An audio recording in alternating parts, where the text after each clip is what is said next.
Okay, so we have these two conservation laws, the one-dimensional conservation law and its two-dimensional version. And again, I just kind of want to stress that these are true no matter what the quantity is that we are modeling, as long as it is a conserved quantity, which most things are. But we need to add an equation. We're going to begin with the one-dimensional equation here. We need to add an equation to this that relates U and F together again. If we know what U is, we can tell how F, the flux, relates to it. And if we know what flux is, we can tell how it relates to U. But we need another equation to sort of close this system and tie everything together. And what we're going to look at today, the only sort of thing that we're going to look at is going to be diffusion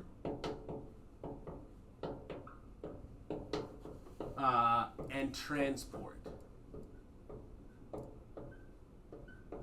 Okay, diffusion and transport. Okay, so we're going to look at each one of these in turn. So basically what it is going to be a way for us to write the flux in terms of U, basically.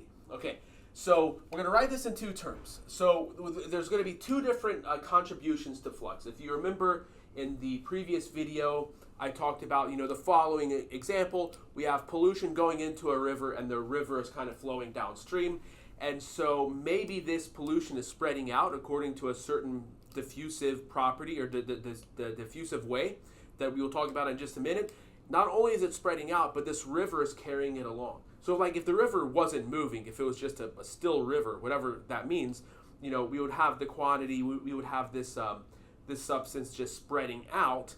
But now this spreading out process is being carried along by the river as well, and so we need to include that in the flux term as well. Or maybe it's not diffusive at all. Maybe it's like, we're just throwing some straw into the river, and it's not really spreading out, it's just staying in one clump, and we want to see how it flows down the river. Anyways, so a substance is diffusive if it goes from high concentrations to lower concentrations. That's sort of the gist of it, and we're going to make that more precise mathematically in just a second. But it's going from high concentrations to lower concentration. So then what this means is that the flux due to diffusivity, let's think about what its relationship to U should be. Well, very simply, let's say we have low concentrations here to high concentrations here. Low concentrations to high concentrations. What this means is that the flux vector should be going in this direction. Okay, the flux vector should be going in this direction. And not only that, the bigger the difference, the bigger the magnitude of the vector, right? So if we have very high concentration and very low concentration, the flux vector should have a big magnitude that way, or it should have a big magnitude and be pointing that direction. Whereas if we have sort of high concentration, a little bit less here, yes, the flux vector should be pointing that way, but a smaller magnitude that way. Okay. On the other hand, how can we sort of model that difference? Well, it's going to be the x derivative. The x derivative of U tells us how the concentration is changing. And if you have low concentration and high concentration, the x derivative is going to be positive, but the f vector should be negative, should be pointing in that direction. So we can model the diffusion. Let me go back to this multicolored approach here. I can color code the effects. So F, okay, we're going to have the flux due to diffusion is going to be negatively proportional to the x derivative of U. This is diffusion. Okay, and this is called Fick's law of diffusion. Okay, so this is sort of the flux due to diffusion, and let me make a little note here. We're thinking about K as being positive. That's always going to be true. K is positive. But K can depend on basically any of these variables. K can depend on U, it can depend on X, it can depend on T. So K, in general, can be a function of X, T, and U. The most common things that you will see is K will just be an absolute overall constant, or it'll just be a function of X. Okay. All right, so now what we're going to get is we're going to get something that corresponds to, let me say something about units here. Okay, So overall, this should have, flux has units of stuff per second, where stuff is whatever we're modeling, right? So U has units of stuff per meter in the one-dimensional case. We take an x derivative, we get stuff per meter squared. Okay, so what it means is that K has to have the units of meters per second, so that overall this has the correct units. Okay, now the transport. Let's say that the river is flowing. We know the velocity of the river. So let's say the velocity of the river is flowing at v meters per second. Oh, sorry, something popped up on my computer. Let me get rid of that. So let's say the river is flowing at v meters per second. And again, v is going to depend on the location of the river, for example, maybe even the time and stuff like that. I'll write a similar note to what I have here. So v is going to be flowing at meters per second. If the concentration is, if you know how much stuff is here, v times that much stuff is going to give us the flow to the flow of stuff. So we're going to get v times u. Okay. Let me put this in blue. So for the transport, we're going to get v times u like this. And again, we want to think about b as being a velocity vector. In 2 dimensions, it'll be an actual legitimate vector. And this is going to be transport. This is the transport term, or the other common name is the advection term. Okay, and now again, what we're going to see here, note v again. Technically, in the most general models, v can be a function of everything as well, x, t, and u. So it can even be a function of u. If it's a function of u, then we're going to have a third equation as well. But typically, if we're thinking about a river or flowing something like that, the idea is that the amount of stuff that we are modeling in the river doesn't, it only negligibly affects the flow of the river. Okay. And again, we can always make these models more refined and things like that, but the typical thing is that v is just going to depend on x, or it's going to be an overall constant. Okay, so what does this mean? Well, if we put it in over here, if we take f and put it in over here, we're going to get the following. We're going to get the partial derivative of f with respect to x. Okay, we're going to have a diffusion part and a transport or advection part. So we're going to get the partial derivative with respect to x of this. Sorry, I need to put a minus sign here.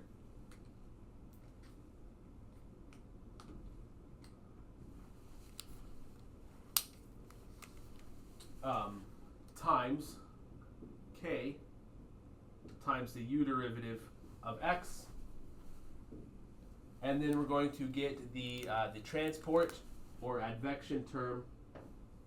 And so the transport or advection term is going to be plus the derivative with respect to x of v times u, like this.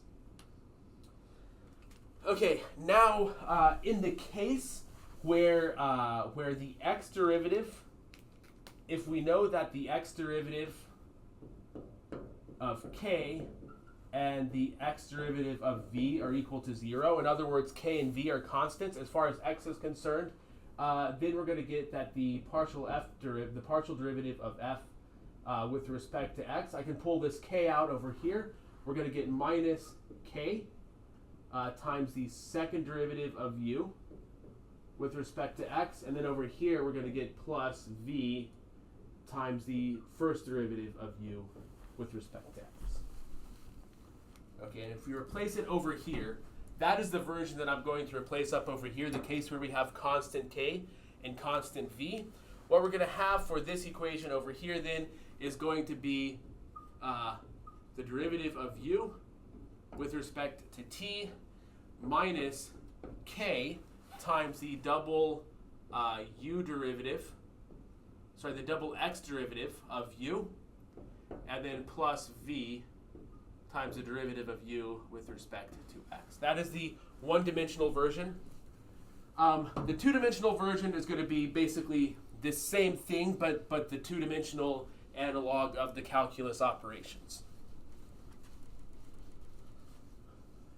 Okay, so again, we're going to get F is going to be equal to, okay, we're going to have two different things. We're going to have the diffusion, and again, going from high concentrations to low concentrations, it should follow the gradient, or go the opposite direction of the gradient of the concentration. So we're going to get minus the gradient of U. Okay, so what is the gradient of U? Well, hopefully you know what that is already. But let's think about what this is going to be. One of the reasons that I want to explain this is just to show you, a lot of times when people are dealing with multidimensional calculus, there's like all of these symbols going on, and it gets a little bit confusing remembering exactly what the symbols mean. But it's actually not that confusing. It's not that confusing because the notation here is very suggestive. So again, what is this? Well, we already saw in a previous video that this is just a vector of partial differential operators. So this is the x derivative operator, this is the y derivative operator, and we're multiplying it by a scalar valued function u.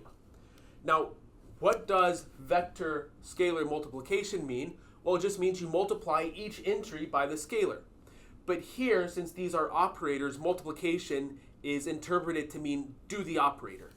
So then this is going to be the x derivative of u in the top component and the y derivative of u in the bottom component. Okay, and again, this is just the standard definition of gradient. So a lot of times it's like, well, you have to remember what the gradient means, you have to remember what the divergence means, you have to remember what the curl means, but really you don't have to really, it's not like three separate principles or three definitions or something like that. It's all the same definition, just using sort of the obvious interpretations of multiplication and vector calculus and things like that. So just whenever you have some sort of vector calculus thing that you're a little confused about what it should be, just think like this, and that should clear things up pretty quickly. Okay, so again, this is, and I'm missing, there's a constant of proportionality as well. So this is going to be minus k times the gradient of u. And again, this is diffusion. And just like before, k can depend on x, y, t, u, whatever, but typically we're only going to think about it as depending on either just being a constant or depending on x. And then again, we're going to get a transport term. So we're going to get plus a velocity vector.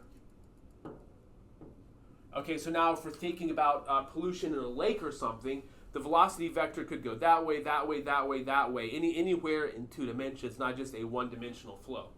It can't go in 3 dimensions. So we're just imagining like maybe pollution that stays at the surface of the lake or something, not pollution that goes down below. If pollution goes down below, then we have 3 dimensions to deal with as well. If formally, everything would be the same. Okay, so we're going to have V times U. Okay, and so now I'm just going to look in the case where K and V are constant with respect to X. So in other words, the gradient of K is equal to the gradient of U, and that's equal to the 0 vector. Okay, in that case, then we're going to get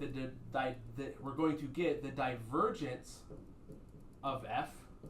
Okay, so what's going to happen in this first term, the diffusion term, we're going to get minus K times the divergence of the gradient of U, and then we're going to get plus V is a constant. So now I'm going to actually do this in 2 steps because I want to sort of illustrate what I was talking about before with the calculus operations. We're going to get the gradient of V times U like this. Okay, so let's think about what this is. So many of you might know that this is going to be the Laplacian of U. If you've not heard that term, that's fine. If you know that this is going to be the Laplacian of U, try to think through why this is the Laplacian, just kind of using the basic understanding of the interpretation that we can just sort of think about these as being vectors, and multiplication means do the operator. So what we're going to get then is the following. Let's do a little bit of scratch work over here. So the divergence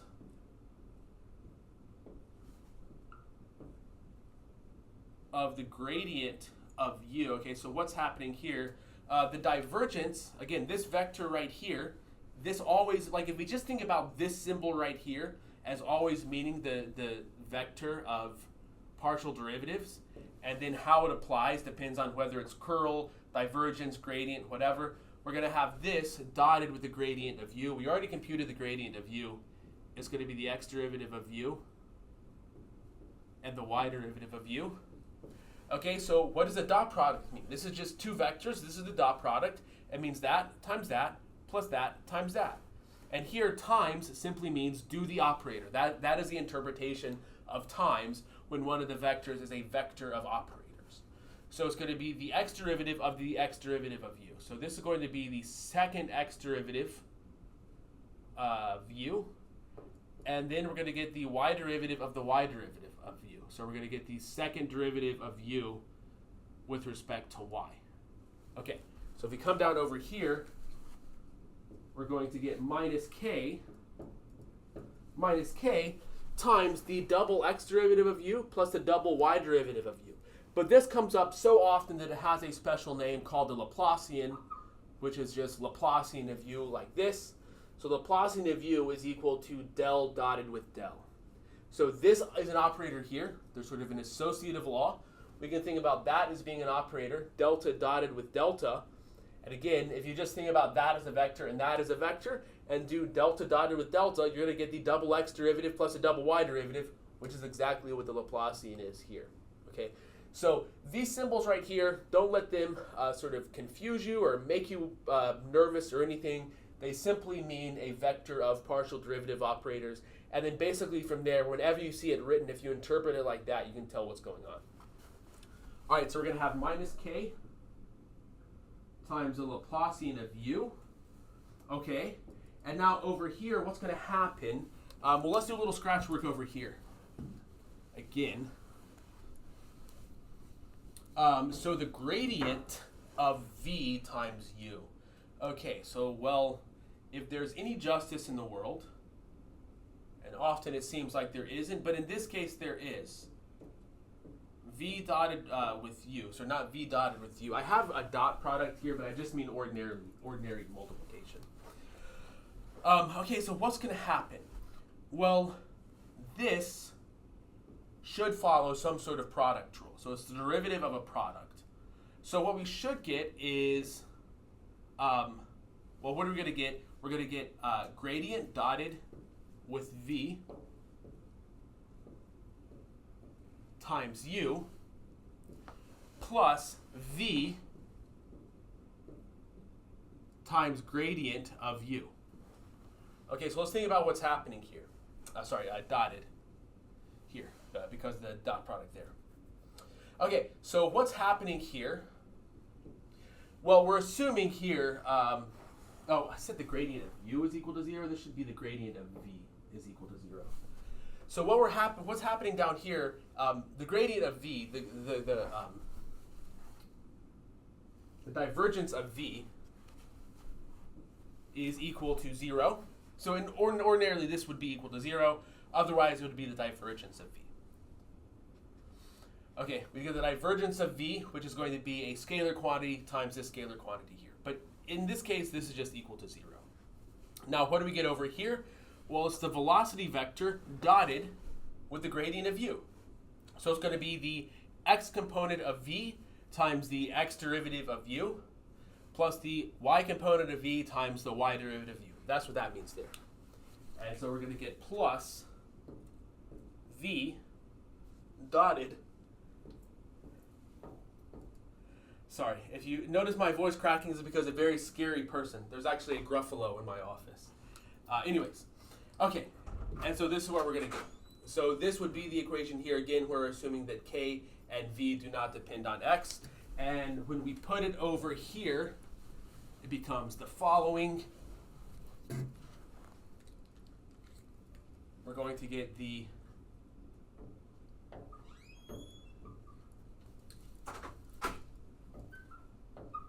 t derivative of u, and then minus k times the Laplacian of u plus v dotted with the gradient of u is equal to f. Again, we're assuming here that there's some sort of f model, some sort of external source or sink of whatever it is we're modeling. Okay. Now, we can solve equations like this using the methods that we're going to learn in this class. But actually what we're going to do, instead of solving these equations, we're going to solve the so-called steady state versions of these equations. So steady state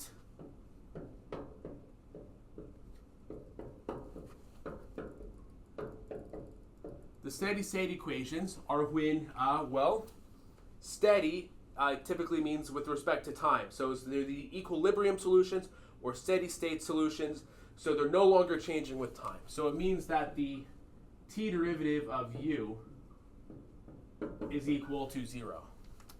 Okay, so it means the t derivative of u is going to be equal to 0.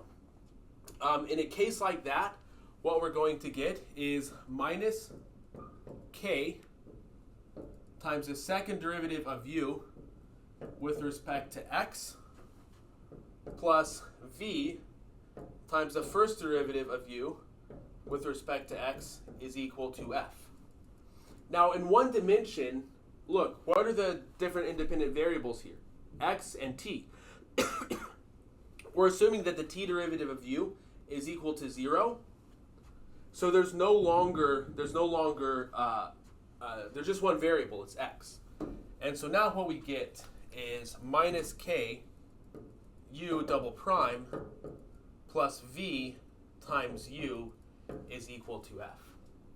Okay, and then similarly, this is one dimension, and similarly in 2 dimensions, we're going to get minus k times the Laplacian of u plus v dotted with the gradient of u is equal to f. And this is going to be in 2 dimensions, or like I said, higher dimensions, but we're only going to be looking at 2 dimensions. Okay, so this was continued derivation of some of the laws. These are going to be the 2 equations that we actually model and solve using the methods that we're going to be learning in this class.